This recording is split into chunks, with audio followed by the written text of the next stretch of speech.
Hello, everybody. Happy Saturday. Welcome to the podcast. I'm Jeremy Birmingham. This is Birminology. It is a commitment edition of the show as Dominic Kirks, a four-star defensive lineman from Riverside High School in Painesville, Ohio, has just announced his decision. He is heading to Ohio State. We're going to talk to Dominic about that decision, what led him to the Buckeyes, and more right now. Dominic Kirks joins us now. Dominic, congratulations. Huge decision for you today. How did it feel to know that you are going to be an Ohio State Buckeye? Like, is that crazy to you? It's not crazy. It felt great, my family was really excited.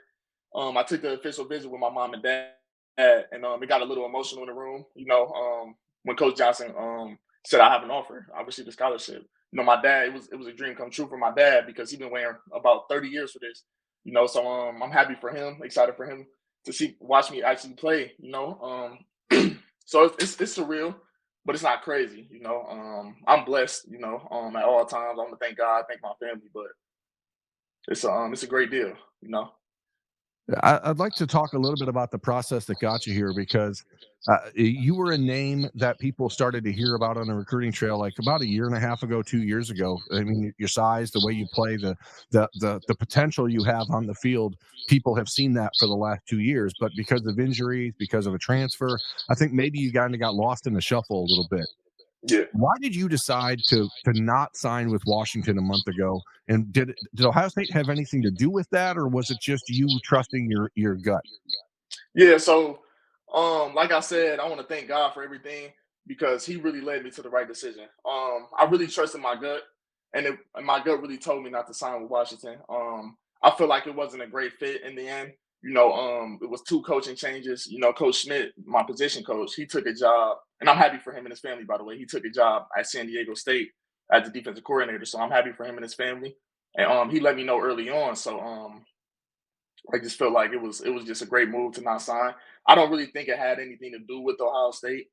I just felt it in my gut that that just wasn't the place to be at the time. Coach DeBoer going to Alabama, taking that head coaching job. I'm happy for him and his family as well. I think it was really my gut telling me not to sign. Now, That's pretty much it.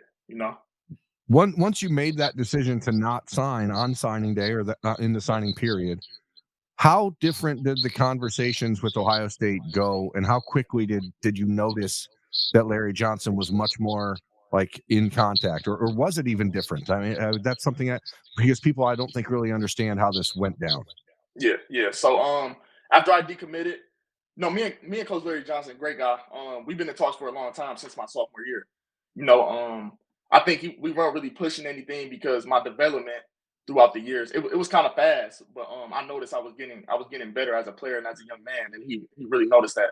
But he didn't really want to push anything because he knew I was committed. And Coach Jay, he takes things very slow. That's why I really respect him. And after I decommitted, he was really on me and on me. So that was a good thing. But it was really after I decommitted that's when really things started to flow with Ohio State for As you sure. make this decision today, Dom, like what do you attribute this success that you've had to? I mean, is it your family? Is it just work ethic? What is it that has put you in this position? Definitely my family and God. That's the two things at the top. But another thing that people don't really realize is I watch a lot of film. And I watch a lot of tape on myself and a lot of great players. And all through the years I've been doing that. So that's really been part of my development. And I watch a lot of motivational videos as well. Trying to become a great young man as well. Trying to become a great young man on and off the field. And I think Coach Johnson's going to help me with that more than anyone. So I credit the film I watch, and the way I train as well too.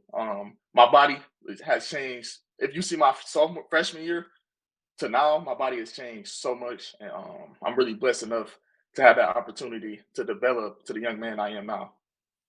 Your high school recruiting profiles list you at like 6'5", 6'4", 6'5", 250 pounds.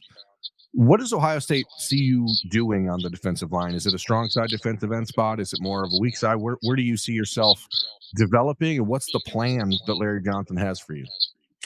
So they see me as more of a strong side defensive end. Coach Johnson let me know when as I get older and if I want to go to the pros, my body is I'm gonna get really big. Around 280. He said around 280 ish. When I get to the if I get to the pros.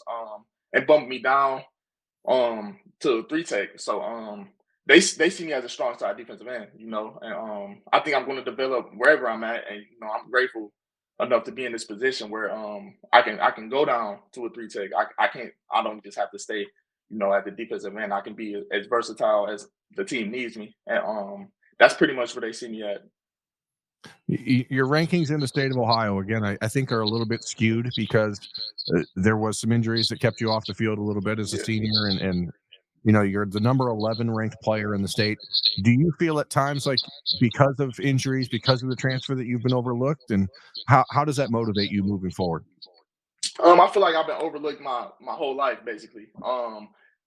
As some of these kids had great advantages, going to camps early and stuff like that. My parents didn't really know about anything about that, really, like the camps and stuff, in the summer.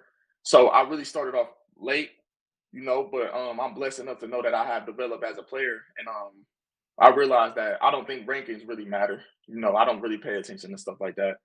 I'm blessed enough to be ranked and be in this position, but I don't think at the end of the day, we gotta move on to that next level where rankings definitely don't matter once you get in that room, get in that building, and I don't really pay attention to that type of stuff. But I'm just blessed to I'm just blessed overall. Let's go to that official visit. It happened what 2 weekends ago, right? And you've had or 1 weekend ago. Sorry, last weekend. Yep. Um, all these days are blurring together for me in January. It's what happens. Yeah. It's been a week. What was it like when you and your family got on campus and had the opportunity? Because it wasn't like a game day visit like you've taken to Ohio State where there's 45, 50 different recruits. You were the only official visitor in town. Had the full undivided attention of the coaching staff. Like, what did it mean to you to have that opportunity? And what really stood out to you about that visit that made you realize, hey, this is the place I need to be? Yeah, it meant a lot. As soon as I stepped on campus, they treated me with love. Coach Murph, he was always the guy that he was always the first guy that I seen every time I was on campus. And I think that was a great look for me because to really see if the coaching staff really wants me there. I think that was the most important thing. If they really want you there, no matter how much you love the program, they gotta want you there and want to pour into you and develop you. And it just meant a lot because my dad, that was his first time being on campus. So it was a great experience for him. It was funny actually because he used to wander off just looking at a bunch of things like the trophies and stuff like that, looking at the TVs and stuff in the facility. And my mom been on campus before too, but it was just a different experience. I think the coaching staff did a really good job of showing me they want me there. And Coach Larry Johnson, he's more of a coach. He's more of a teacher than a coach. And he really just teaches me a lot of things. And I realized that that was the place for me to be. It was just a great experience the whole weekend for sure. It's an interesting time in Ohio State football right now, Dom. I mean, the reality is there's a lot of focus on the end of the season loss to Michigan the last couple of years. Are you aware? I mean, are you intimately aware of what Ohio State football is? I mean, growing up in Ohio, obviously your dad's a Buckeye fan, but like, does it does it mean more to you being a kid from Ohio to know you're going to play for the Buckeyes and that you now have a chance to play in the game and to beat Michigan? I mean, what does it mean to you? It means a lot to me. I'm a competitor myself, and sometimes I gotta calm down because in high school football, it's really different because not many kids are blessed enough to see the opportunities that I have. So I gotta kind of treat them a little different, on the competitive side, so I won't kind of hurt their feelings in a way, and I think I'm a great leader as well. So I'm a competitor. So being in the team up north is a priority for me, and it's been a priority for me for a long time. And I've been a Buckeye fan for a long time as well. So it's just I'm a competitor, man. So it's just crazy. I know a lot about the rivalry, and being a hometown kid, not many kids from this town get to see the opportunities or even get to play at the Ohio State University. So it's great, being able to represent Columbus, be able to represent Ohio, Cleveland, Ohio, being down in Columbus and doing all types of great stuff. It's a blessing. Obviously, the plan from here is to sign your letter of intent on February 7th, I believe, is the date for that. You're not enrolling early, clearly, because it's January 20th and you're not enrolled. So clearly, you're Yeah. waiting until May to get there. Where do you have to take the biggest steps, Dom, to get ready to contribute at Ohio State as a freshman? Just getting prepared mentally. I think that's the biggest thing because it's a whole different level, high school ball to college ball. And Coach Larry Johnson really let me know the things I really need to work on. And he was completely transparent with me, which is great. Not many coaches do that. And that's why I say he's more of a teacher than a coach. And I'm blessed to have him to coach me in the near future. And really just work on my hips, my get off, and just prepare mentally. Watch a lot of tape, get stronger because that's the most important thing as well. And just get mentally prepared for it all because not every day is going to be a good day. You're going to have bad days. It's about what you do with the bad days. It's about your reactions and how you move forward. And not many people do that. Many people crumble, and because their mental isn't strong. And I think that's probably the most important thing. How do you, as a young kid, get strong mentally? Like, what? I mean, obviously you've been through some stuff to get yourself into this position. Is it just trial by fire? Is it just learning to go through the bad stuff? And it's rare that a young person understands the mental side of life. Not to be I'm not trying to knock a bunch of teenagers, but a lot of kids today are soft, right? So how did you get to this point where you understand that? I think it's a lot. Experience plays a really good role, and I think having parents that really teach you a lot of things also help you as well. So my mom is just going to keep being on me, being hard. Tough love. I think that's the most important thing. That's the most important thing for you to grow as a young man, and I think experience plays a key role too. So that's going to help because I always had parents my whole life just being on me about being on my stuff, not getting distracted. I'm sorry about that. I'm You're good. sorry about Okay. that. So I think that's probably the most important thing is experience and having those parents that's willing to pour into you and keep it honest with you. And so that's probably the most important thing. What number do you want to wear in college?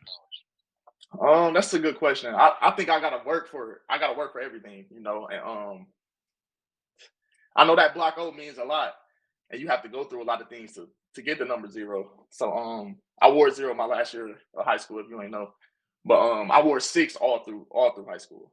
So I know Sonny Styles, I know he got that number. So I don't know, whatever I earn, I think is gonna be my number because whatever I earn is gonna be that number is gonna mean a lot to people in the room, people out the room that's watching me play. So I think I'm gonna stick with the number I get my freshman year and because that's going to be the number I actually earn.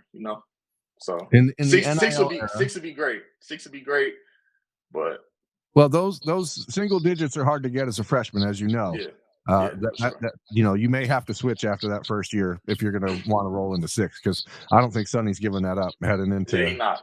Yeah. into this season. In the NIL era, though, like that number is important. It's how you brand yourself. It's how you identify. People identify you. Is there a brand? Is there a company or a restaurant or a type of place back home in Painesville that you're like, I want this company to do an NIL deal with me? Who do you want to represent? I want to really represent my parents and the ones who believe in me. In Painesville, I don't really have a restaurant in Painesville, but back in Cleveland, I'll probably say Golden Corral just because when I was younger, my granddad used to always take us like the weekends and like it was to the point where the staff at Golden Corral really knew who we were because we always went there when we were younger. And my granddad used to take us there a lot. So I'll probably say Golden Corral. And What's the go-to move on the Golden Corral buffet? um I like that mac and cheese. Their mac and cheese is really good. And the chicken, the fried chicken as well. I haven't been there in so long though. So the fried chicken. And I'm always like eager for dessert, like after I eat. So I try to finish up fast. So the dessert is really good too, like the ice cream. They be Yeah. having all types of toppings and stuff for it. So yeah, We're recording this 2.5 hours before you announce your decision on social media. So, yes sir. I mean, now that you know that this is happening, how do you not have a plan to go to Golden Corral to celebrate today for lunch? Yeah, I might have to. I'm gonna let my granddad doesn't know yet. I know he's gonna be really ecstatic. Just really happy for me. He supports me no matter what I do, and I know he's gonna be really happy. So I'm gonna definitely have to talk to him about that. It's interesting. I mean, you made that visit last weekend. Everyone sort of assumed after that happened and after the Buckeyes offered that you would end up committing to Ohio State, but you've said nothing all week. You've been extremely quiet. You haven't gone on social media and put "I'm committing at 2 o'clock" or whatever. So, why have you handled your recruitment the way you have? It's been pretty low key, and I think you deserve a lot of credit for that. But is that just who you are? Is it people in your house telling you don't make a big deal of yourself, keeping you humble? Like, how does that work out? Yeah, I always want to stay humble. This whole recruiting process has been a lot for me because in the beginning it wasn't really much. I was blessed enough to receive Mac offers and stuff like that, but I really wanted something bigger for myself, and I realized that. And I really just wanted to stay off the media as well. Sometimes it's good, but sometimes it can be addicting. So like if I tweet something, I just want to look at everything, and just look at what everyone views me, and stuff like that. I just didn't want to get distracted at all. Talking with my family and really just reflecting on myself, looking myself in the mirror, telling myself like, what do I want to be? And I don't think social media would have helped with that. And that's just what type of person I am at the That end of the instant day. feedback loop can be very addicting, and it can be very good for you, or it can be very bad for you. But most of the time, it's bad. Yeah, So I think you're pretty smart for that. Look, man, I told you I'd keep it about 10 minutes. We're a little bit over that, so I'm going to let no, you it's, bounce. it's Really do perfectly appreciate fine. you taking some time and talking about your commitment and the decision. Congratulations, man! It is a big day for you and your family. So once again, congrats. Man, I thank you so much, man. I want to thank you for this interview. Not many people get to do it. And God bless you for sure. And No thank you. I problem at really all. appreciate Thank you. you. Yep. Dominic Kirks, newest Ohio State commitment. I'm Jeremy Birmingham. This has been Birminology on the podcast. Thanks for watching, everyone. We'll see you next time. Yes, sir. Go Bucks.